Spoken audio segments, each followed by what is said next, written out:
सोने के पिंजरे में एक तोता कैद था और तोता बोलने वाला था। राजा जी के यहाँ पर यह प्रथा थी कि महीने में 2 बार कथा होती थी और कथा सुनाने के लिए जब भी पंडित जी आते, जब भी वो अध्याय खत्म करते तो हर अध्याय के आखिरी में कहते हरि मिले तो बंधन छूटे। और जैसे ही पंडित जी ये कहते तोता कहता पंडित झूठा है। और जैसे ही तोता ये कहता पंडित जी के लिए सिचुएशन अजीब हो जाती, हर बार एम्बैरेसिंग सिचुएशन हो जाती। 2-3 बार तो चल गया, लेकिन पंडित जी को लगा कि तोता मानने वाला नहीं। पंडित जी अपने गुरु के पास गए और गुरु जी को बताया कि वहाँ पर जब राजा के यहाँ पर कथा सुनाता हूँ और कहता हूँ कि हरि मिले तो बंधन छूटे, तो तोता कहता है कि पंडित झूठा है।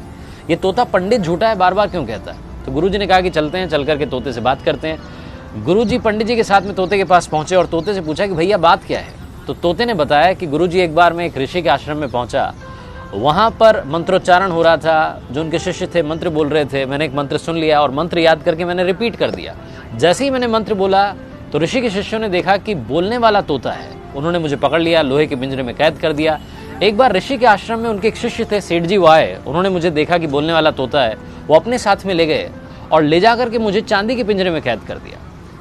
एक बार राजा जी के यहाँ पर दावत थी तो सेठ जी ने सोचा कि क्या गिफ्ट दिया जाए। फिर उन्हें मेरी याद आई, उन्हें लगा कि इससे महंगा कोई गिफ्ट नहीं हो सकता। वो मुझे लेकर के गए और राजा को भेंट कर दिया। रानी को मैं बड़ा पसंद आया और मुझे सोने के पिंजरे में कैद करवा दिया। कुल मिलाकर के रहा मैं पिंजरे में ही, मेरा पिंजरा नहीं छूटा। तो जब जब मैंने हरि का नाम लिया मेरा बंधन नहीं छूटा। गुरुजी ने तोते को अपने पास बुलाया और उसके कान में एक बात कही। गुरुजी पंडित जी को लेकर के वहाँ से चले गए। अगली सवेरे जब सुबह हुई तो राजा के सेवकों ने देखा कि पिंजरे में तोता मरा हुआ था, उल्टा पड़ा हुआ था।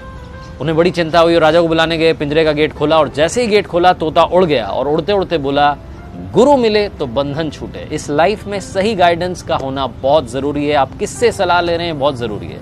अगर आप गलत आदमी से सलाह लेते रहेंगे तो आप गलत दिशा में बढ़ते जाएंगे और आपका कुछ नहीं हो पाएगा।